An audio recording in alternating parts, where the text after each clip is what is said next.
So hey guys, this is Sigma Institute of Excellence. My name is Rudra Trivedi. आज अपने देखेंगे standard 10 का Gala paper number 5 subject Gujarati, और उसका मैंने सेक्शन ए और सेक्शन बी का वीडियो अपलोड कर दिया है। अभी आप देखेंगे सेक्शन सी और सेक्शन डी का वीडियो, ठीक है। तो मांग्या प्रमाणे प्रश्नों उत्तर लखो। मांग्या आपको जो भी सूचना दी गई है उसके हिसाब से आपको आंसर लिखना है। सबका क्या है, 1 मार्क है, सबका 1 मार्क। जितनी भी आपको सूचना दे के रखी, जितने भी आपको यहाँ पे दे के रखा है हेडिंग वेडिंग, उसका आंसर लिखने पे 1 मार्क मिलेगा, हेडिंग लिखने पे 1 मार्क नहीं मिलेगा, ठीक है। तो देखो नीचे नामाથી कौ शब्द उदधी शब्दનો समानार्थी छे, तो कौन सा, उत्साह, सागर के ऊंडू, तो बी वाला सागर आपका आंसर है। नीचे नामाથી समानार्थी शब्द कયું जोड़વું उचित नहीं, इसमें से कौन सा जो सिनोनिमस है वो सही है नहीं, ठीक है। तो श्वेत सफेद एकदम सही है, स्मृति स्मरण ये भी एकदम सही है, पर ये जो सी पूनम अमास है वो एकदम गलत है। पूनम और अमास वो दोनों अलग अलग हिस्से हैं। 35वां सूर्योदय शब्दનો विरुद्धार्थी शब्द लखो। सूर्योदय मतलब जो सूरज उगा उसका आपको क्या करना है, समानार्थी शब्द, उसका एक दूसरा सेम वर्ड आपको बताना है। तो रुदन का मतलब होता है खून। सूर्यास्थान, देखो सूर्यास्त ये हो सकता है, परमार्थ का मतलब होता है भगवान, मतलब वो नहीं हो सकता, ये दोनों नहीं हो सकते, पर जो बी वाला सूर्यास्त है वो आपका आंसर है, ठीक है। नीचे विरुद्ध शब्दों जोड़का आप्या છે તેમાં કઈ જોડકું उचित नहीं। आपको यहाँ पे 2 ऑपोजिट वर्ड दिए गए, उसमें से कौन सा सही है नहीं। तो निवृत्त, प्रवृत्त, मान्य, अमान्य, सुमति और उषण, सुमति और उषण, तो ये आपका जो सी वाला है आपका आंसर है, ठीक है। નીચેનામાંથી કઈ જોડણી સાચી છે, નીચેનામાંથી કઈ જોડણી સાચી છે, તો નીચેનામાંથી जो बी वाली आश्वासन वाली जोड़नी है वो सही। 38 આ વર્ષે ખાલી જગ્યા અનાજ પાક્યું, તો ઈ સાલ આ વર્ષે કેટલું અનાજ પાક્યું છે, मतलब बोला कि કેટલું આવે તો પુષ્કળ, કેટલું પુષ્કળ એટલે બહુ વધારે પ્રમાણમાં અનાજ પાક્યું, બહુ વધારે પ્રમાણમાં અનાજ पाक्यू। संधि जोड़ो यथा प्लस इष्ट, यथा प्लस इष्ट, तो इसका आंसर कहता है बी, यथेष्ट उसका आंसर है, ठीक है। अब देखो नीचे 40वां नीचेनामाથી क समास तत्पुरुष છે, नीचेनामाથી क समास तत्पुरुष છે। दीन दुखिया नहीं, वो नहीं है। आवक वेरो, आवक माटेनो वेरो, तो ये तो क्या हो गया, मध्यम पद लोपी हो गया। दीन दुखिया એટલે दुखियाना दीन, ये भी क्या हो गया, मध्यम पद। ये जो बी वाला है आपका आंसर है, ठीक है। ये दोनों नहीं हो सकते, ये आपका आंसर है चिंतातुर, ठीक है। सब हटाओ और ये बी वाले पे टिक कर दो, ठीक है। अब है सोपानो सर करवा रूढ़िप्रयोग नो अर्थ आपो। सोपानो सर करवा रूढ़िप्रयोग नो अर्थ, तो देखो सिद्धियों हासिल करवी, आपने जो भी अपने सक्सेस हासिल की है ना, उसको क्या करना, हासिल करना, सिद्धियों हासिल करे सब। अब है भैंस आगड़ भागवत आपकी जो कहावत है उसका आपको अर्थ बताना है। कहेवत नो अर्थ लखो, तो उसका अर्थ होता है अणसमझू ने उपदेश आपको नकामो छे। अणसमझू ने उपदेश मतलब जो समझ ही नहीं सकता आपका उपदेश है ना, आप जो समझा रहे वो समझ ही नहीं सकता, उसको आपको समझाना है कैसा है, एकदम बेकार है। नकामो छे मतलब એટલે बेकार है, कैसा एकदम बेकार है। अब देखो बा माथू ओढ़े छे, कर्मणी वाक्य बनावो। बा माथू ओढ़े છે तो બાથી માથું ઓઢાયું ना, बाथी माथू ओढ़ायु, तो ये आपका आंसर है, ठीक है। बाथी माथू ओढ़ायु ये आपका आंसर है, ठीक है। अब है 44 सुधाए तेनी काकी ने पत्र लख्यो, प्रेरक वाक्य बनाओ। तो सुधा ए मित्र पासे तेने काकी, आ काड़ी नहीं काकी लिखा, ठीक है। काकी ने पत्र लखाव्यो, तो सुधा है ना मित्र पास से, सुधा जो थी उसने मित्र के पास से उस काकी ने पत्र लखाव्यो।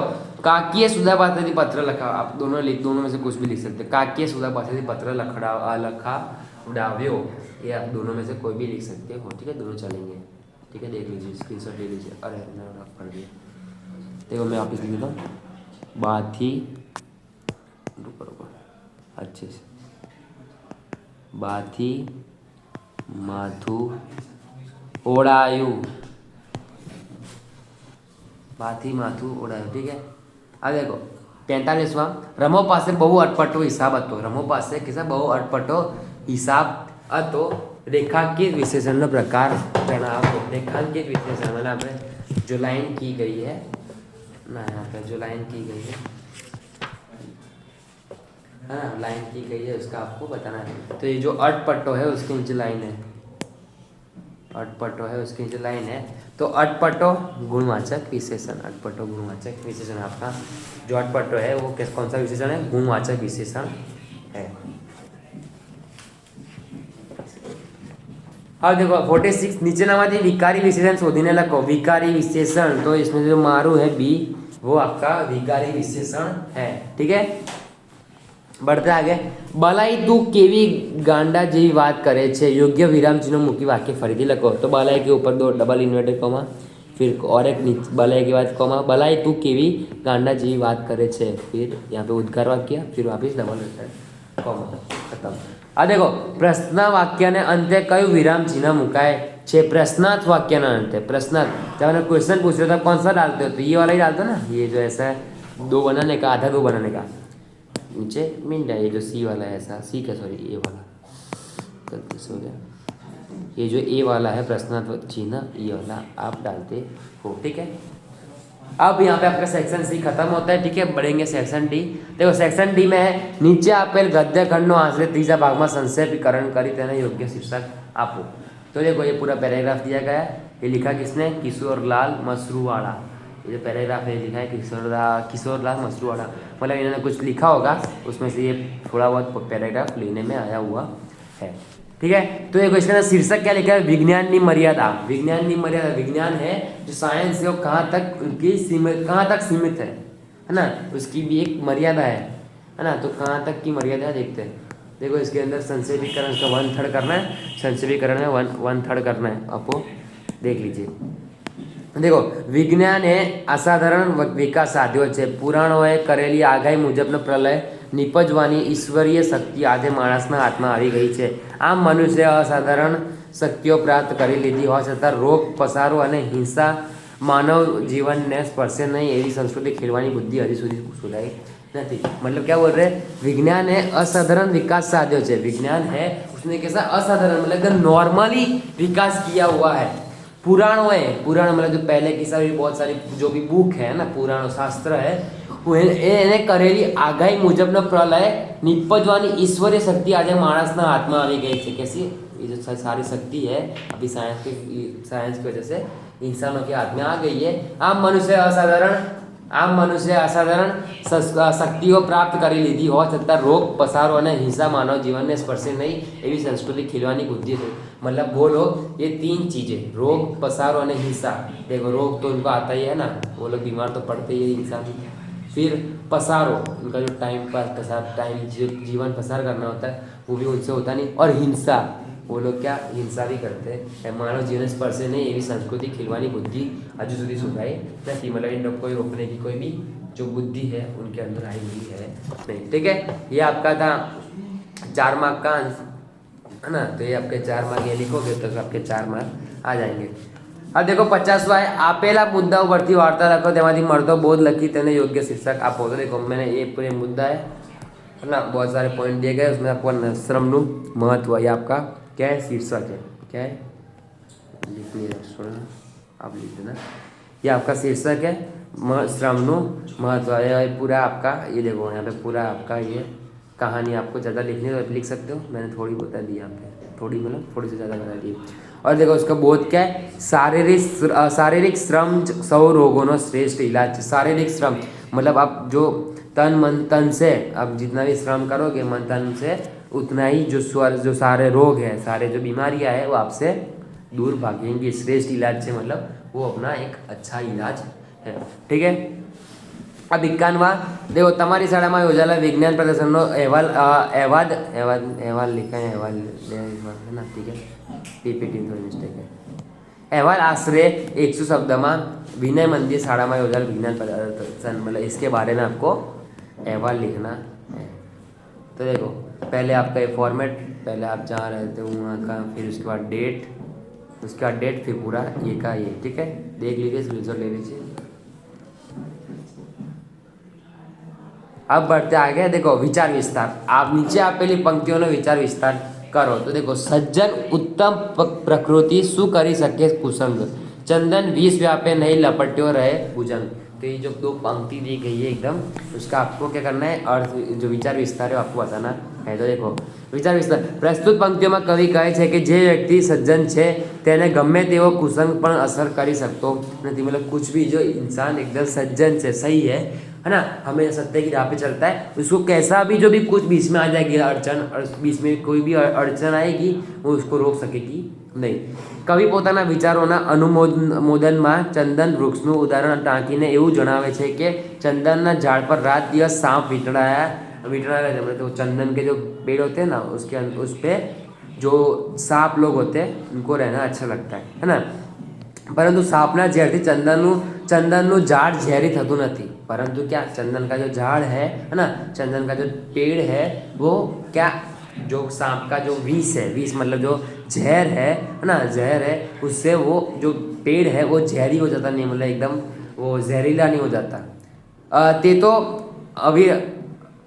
તો અવતીર્ણપણે શીતળતા અને સુગંધ જ ફેલાવતું રહે છે. मतलब હંમેશા वो कैसा શીતળતા मतलब ઠંડક અને સુગંધ જ ફેલાવતું રહે છે.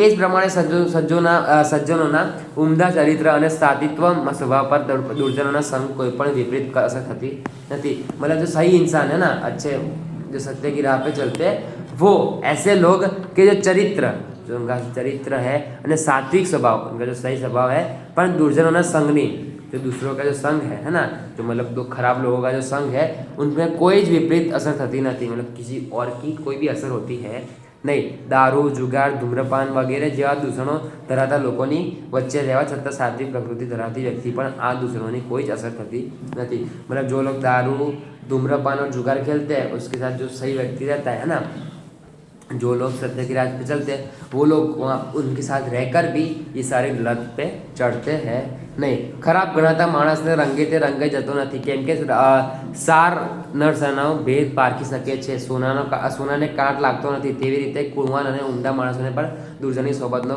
बुरा प्रभाव पड़ता नहीं. मतलब जो अच्छे इंसान है वो अच्छे रहने वाले हैं, उनको कोई बुरे के साथ रहकर वो बिगड़ेंगे नहीं. ठीक है, यहाँ पे ये जो पूरा दो लाइन थी वो सिर्फ यही कहने वाला है. ठीक है, स्क्रीनशॉट ले लीजिए, बढ़ते आगे. अभी आपकी यहाँ पे लास्ट एक आती है, सफलता जिंदगीनी हस्तरेखाમાં નથી હોતી, ચણાયેલી इमारत તેના નકશામાં નથી હોती. ठीक है, देखो ये आ सकती है, आइए भी समझो. देखो सफलता, तो इसका प्रस्तुत पंक्तिમાં કવિ પ્રારંભને ભરોસે બેસી રહેના અને પુરુષાર્થનો મહિમા સમજાવવાનો પ્રયત્ન કરે છે. मतलब उसका पूरा महिमा समझाने का वो ट्राई कर रहा है. जिंदगी की सफलता केवल मानवीय हस्तरेखाમાં નથી, मतलब सब नसीब पे नहीं होता. जिंदगी की सफलता, उसकी जो सक्सेस है वो हमेशा इंसान के क्या लक के ऊपर डिपेंड नहीं होता. हस्तरेखा उकेलवा मात्र ज उन्नति અને સિદ્ધિ પ્રાપ્ત થતા નથી. તેનું ઉદાહરણ આપતા તે જણાવે છે કે ઇમારતની ડિઝાઇન એના નકશામાં અંદર હોય છે. इमारत की जो डिज़ाइन होती है वो एना नक्शा में हो. चढ़ाएली इमारत तो एने करेली मेहनत परिणाम है. वो उसकी क्या, उसने जो मेहनत से जो बनाया है, जो पूरी वो है ना, वही उसका परिणाम है, उसकी मेहनत का वो परिणाम है. ए ज रीते हस्तरेखाओं भाग्य गमे तेटली बलवान होय, परंतु तेने साकार करवा माटे पुरुषार्थ करवो ज पड़े. मतलब आपका लक जितना भी सही है, अच्छा है ना, लक आपके ऊपर डिपेंड रहता है, तो भी आपको मेहनत तो करनी पड़ेगी. पुरुषार्थ पारसमणि है, पुरुषार्थ है वही आपकी पारसमणि है, मतलब वो आपकी भाग्य बदल सकती है.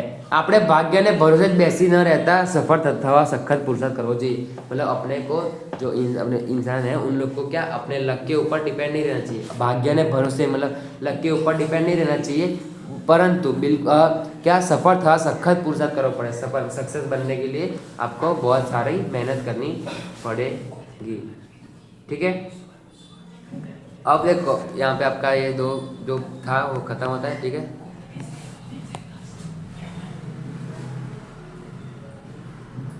एक स्क्रीनशॉट बढ़ते आगे. ठीक है, अब देखो ये जो लास्ट आपका है इन्हें ऐसे, ठीक है, मैं पढ़ूंगा नहीं, अभी समझाऊंगा नहीं आपको. ये नीचेना कोईपण एक विषय पर आश्रय 200 शब्द में निबंध लगभग आपको इसके ऊपर ऐसे लिखना है. ठीक है, देखो पहला है मातृभाषा महत्व.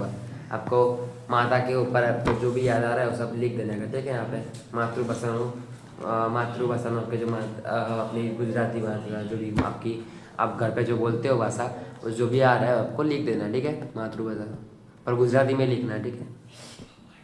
देख लीजिए, टेक का स्क्रीनशॉट बढ़ते जाके। अब देखो ये दूसरा है, पुस्तक को मानिने साचा मित्रों, ये देखो दूसरा ऐसे है, ये भी यहाँ पे, ठीक है। देख लीजिए, इसके बारे में भी बहुत कुछ लिखा है। अब लास्ट वाला है, वृक्षो वाओ पर्यावरण बचाओ, वृक्षो वाओ पर्यावरण बचाओ प्रस्तावना। तो देखो ये जो तीसरा वाला ऐसे है, वो भी ये देखो यहाँ पे स्क्रीनशॉट ले लीजिए। वृक्षो वाओ जीवन बचाओ, वृक्षनु जतन आबाद वतन, ठीक है। यहाँ पे देख लीजिए, ठीक है। यहाँ पे आपका पेपर नंबर 5 खत्म होता है। Thanks for watching, bye bye.